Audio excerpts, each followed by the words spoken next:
យន្តហោះ F16 ថៃទម្លាក់គ្រាប់បែកលើឃ្លាំងអង្គញាវងឌួងបណ្ដាលឲ្យមានមនុស្សរងរបួស2នាក់ករណីកងកម្លាំងយោធាថៃបន្តឈ្លានពានមកលើដែនអធិបតេយ្យភាពកម្ពុជានៅព្រឹកថ្ងៃទី18ខែធ្នូនេះដោយបានប្រើប្រាស់យន្តហោះចម្បាំង F16 ទម្លាក់គ្រាប់បែក3គ្រាប់មកលើឃ្លាំងមួយកន្លែងនៅក្រុងប៉ោយប៉ែតដែលជាកម្មសិទ្ធិរបស់លោកអង្គញាវងឌួងបណ្ដាលឲ្យមានការខូចខាតសម្ភារៈនិងមានមនុស្សរងរបួសស្រាល2នាក់នេះបើតាមអ្នកនាំពាក្យរងក្រសួងមហាផ្ទៃលោកទូចសុខៈអ្នកនាំពាក្យរងក្រសួងមហាផ្ទៃបានឲ្យដឹងថានារសៀលថ្ងៃប្រហ័សនេះព្រឹកថ្ងៃទី18ខែធ្នូឆ្នាំ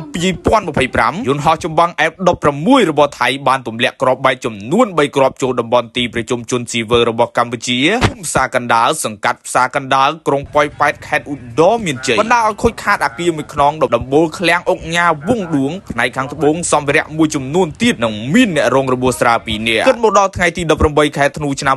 2025ដែលជាថ្ងៃទី12ហើយដែលភាគីថៃបន្តរំលោភបំពានលើបទឈប់បាញ់និងសេចក្តីថ្លែងការណ៍រួមស្តីទីពីកិច្ចព្រមព្រៀងសន្តិភាពកម្ពុជាថៃដែលភាគីកម្ពុជានិងភាគីថៃបានចុះហត្ថលេខានៅថ្ងៃទី26ខែធ្នូឆ្នាំ2025នៅថ្ងៃទី18ខែធ្នូនេះយោធាថៃបានប្រើប្រាស់យន្តហោះចម្បាំង F16 ទម្លាក់គ្រាប់បែកក្នុងភូមិសាស្ត្រភ្នំខ្មោចនាវេលាម៉ោង 9:51 នាទីនិងម៉ោង 17 នាទីយោធាថៃបានប្រើប្រាស់យន្តហោះចម្បាំង F16 ទម្លាក់គ្រាប់បែកក្នុងភូមិសាស្ត្រពាក់ស្បែកខេត្តព្រះវិហារ